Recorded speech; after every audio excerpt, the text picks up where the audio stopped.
کبھی جو زندگی میں تھک جاؤ تو کسی کو کانوں کان خبر نہ ہونے دینا کہ لوگ ٹوٹی ہوئی عمارت کی اینٹ تک اٹھا کر لے جاتے ہیں۔ بچپن میں جہاں چاہتے تھے ہنس لیتے تھے، جہاں چاہتے تھے رو لیتے تھے، مگر اب ہنسنے کے لیے تمیز چاہیے اور رونے کے لیے تنہائی۔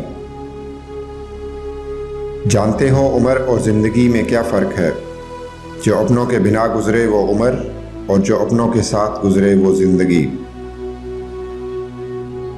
برستی ہوئی بارش اور روتی ہوئی آنکھوں کا احساس صرف انہیں ہوتا ہے جن کے گھر کچے اور دل نازک ہوتے ہیں۔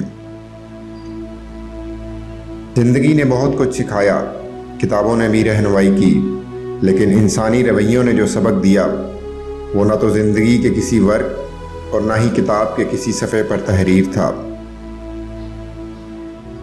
کبھی کبھی زندگی میں رونے کے لیے اتنی وجوہات ہوتی ہیں کہ ہم اندازہ ہی نہیں کر پاتے کہ اصل وجہ کون سی ہے جو ہمیں اندر سے توڑ چکی ہے۔